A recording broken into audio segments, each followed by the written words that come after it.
بولنے والے بہت ملیں گے لیکن کوئی ایک ہوگا جو نماد حق ہوگا. تم نے اس کو پہچاننا ہے. جہاں وہ کھڑا ہے سمجھو وہیں پر کیا کھڑا ہے؟ حق کھڑا ہے. اسے کہتے ہیں مؤمن صاحب بصیرت. جن کے اندر بصیرت تھی وہ کبھی گمراہ نہیں ہوئے. تو والعصر ان الانسان لفی خسر الا الذین آمنوا صاحب ایمان ہو وعملوا الصالحات صاحب عمل وتواصوا بالحق حق کا ساتھ دے. لیکن چوتھی صفت بڑی عجیب ہے کہ راہ حق پہ کوئی چل ہی نہیں سکتا جب تک وتواصوا بالصبر نہ ہو. صبر کی منزل چاہیے حق کے دامن کو تھامنے کے لیے. صبر علی ہونا چاہیے, صبر زہرا ہونا چاہیے, صبر حسین ابن علی ہونا چاہیے. کہ جوان بیٹے کے سینے میں تیر لگے حسین صبر کرے, علی اصغر کے گلے میں تیر لگے حسین صبر کرے. کہ مولا حسن فرماتے ہیں کہ جب بیوی کے اوپر دروازہ گرایا گیا اور امیر المؤمنین کے ہاتھوں میں رسیاں باندھی, کہتے ہیں جب علی کو لے کر جا رہے تھے تو امیر المؤمنین کے دامن کو سیدہ زہرا نے تھاما اور کسی لعین غلاف شمشیر سے بی بی زہرا کے بازو پہ مارا. جب مارا تو فضا کہتی ہیں جب دیکھا نا سیدہ نے کہ علی کو لے کر جا رہے ہیں اور ہاتھوں میں رسیاں, کہتے ہیں اسی زخمی حالت میں سیدہ نے اپنے ہاتھوں کو اٹھایا. کہتے امیر المؤمنین نے جیسے بی بی کے ہاتھوں کو دیکھا فوراً آواز دی, نبی کی بیٹی بد دعا نہ کرنا, بد دعا نہ کرنا, کیونکہ آپ کے بابا کی وصیت ہے کہ علی صبر کرنا, آپ بھی صبر کریں کیونکہ بد دعا کریں گے اس امت کا ایک فرد باقی نہیں رہے گا. وہی ابا عبداللہ الحسین جب علی اصغر کا خون ہاتھوں میں آیا, کہتے ہیں پھینکنا چاہا, آسمان نے کہا حسین بارش کا قطرہ نہیں بہے گا, زمین نے کہا حسین اناج کا دانہ نہیں ہوگے. وہ پورا خون حسین نے اپنے ریش مبارک پہ لگا دیا. میرے عزیز یہ راہ صبر کی راہ ہے, یہاں لاشیں اٹھانا پڑتی ہیں. آج حق شناس بنو کہ حق کہاں ہے باطل کہاں ہے. دلوں کو کربلا کی طرف روانہ کرے اور سلام کرے ان ہستیوں جن کے صبر کی بدولت آج ہماری نسلوں کو ہدایت مل رہی ہے. السلام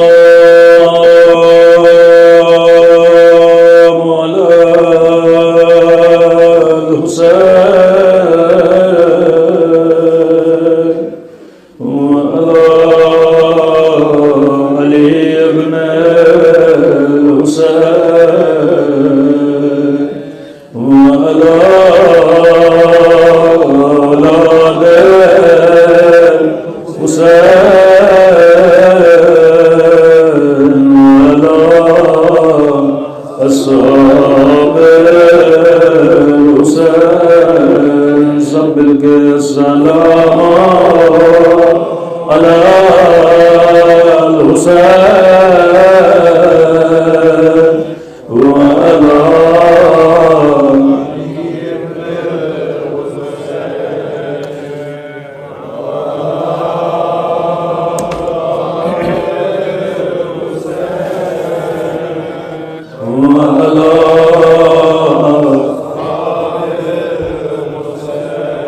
میرا سلام ہو اس درد بھرے منظر پہ جب زینب کی نظر حسین کی پامال لاش پہ پڑی نگاہوں کو آسمان کی طرف بلند کیا فریاد کر کے کہا میرے اللہ میرا حسین اس قابل تو تھا اس کے بدن پہ گھوڑے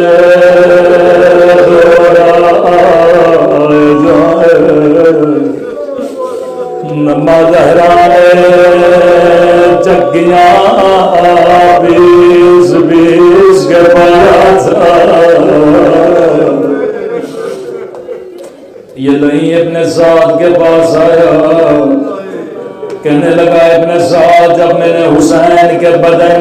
دوہرے دوہرائے، میں نے اپنے کانوں سے پسلیاں کی آواز سنی۔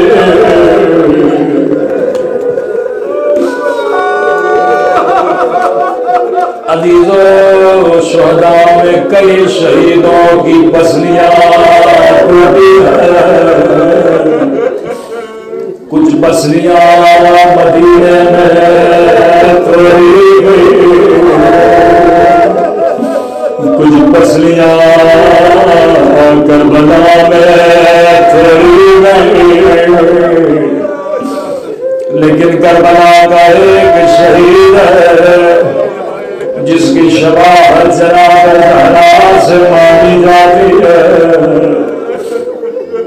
دو شہید ہیں جن کی پسلیاں کربلا میں توڑی گئی، ایک آپ نے سنا امام حسین، دوسرا شہید اور 14 برس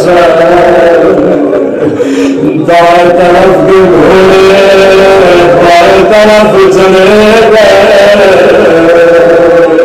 حسن کا یتیم قاسم۔ کسی نے پوچھا پسلیاں تو امام حسین کی بھی ٹوٹی، لیکن قاسم کی شفاعت بھی زہرا سے کیوں ہے؟ کہتے ہیں کہ شفاعت کا کیسی شفاعت؟ کہاں مولا حسین کی پسلیاں ٹوٹی، لیکن حسین شہید ہو چکے تھے، اس کے بعد گھوڑے دوڑائے گئے، لیکن قاسم ابھی زندہ تھا۔ دائیں طرف گئے، بائیں طرف چلے گئے، بائیں طرف گئے، دائیں طرف چلے گئے،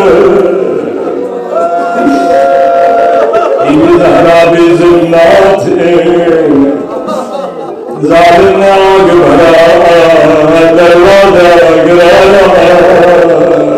میں ہمیشہ دعا کرتا ہوں اللہ بچپن میں کسی بچے کو ماں کا جنازہ بلاخص بیٹے اپنے ماں سے بڑا پیار کرتے ہیں۔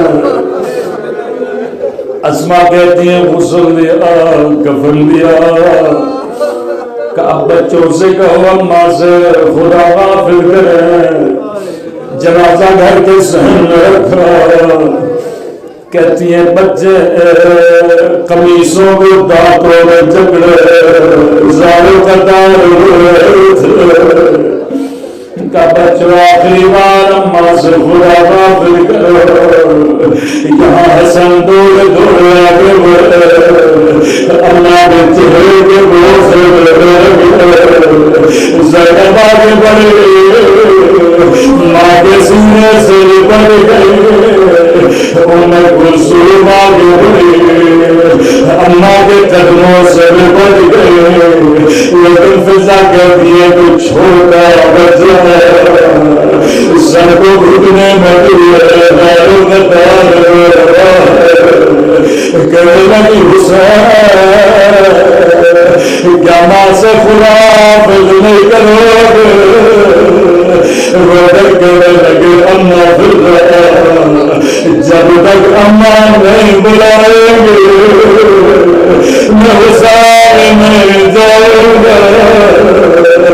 علامہ مجلسی کہتے ہیں اتنا کہنا تھا، ایک مرتبہ بندے قسم سے زخمی بازو تھے، آواز آجا میرے حسین، آجا میرے کربلا والے حسین، آجا میرے تین دل کے پیاس حسین، بچے دوڑے دوڑے ماں سے بڑھ گئے، عرش الہی پہ قرآن بتا ہوا، جبرائیل نازل ہوئے، علی بچوں بنا سے جدا کرو، مولا دور دور آگے بڑھے، زینب کو سینے سے لگایا، حسین کو سینے سے لگایا، کبھی سر کا بھروسہ کبھی رخسار کو پیار کرتے تھے۔ میں کہوں ہائے امام حسین، آپ کی یتیم جب یتیم ہوئے بابا نے سینے سے لگایا، لیکن ہائے کربلا کربلا ایک 4 سالہ بچے ہیں جب یتیم ہوئے کسی نے سینے سے نہیں لگایا، کبھی شرع کے تماچے کبھی ظالم کے تانے ماتم حسین۔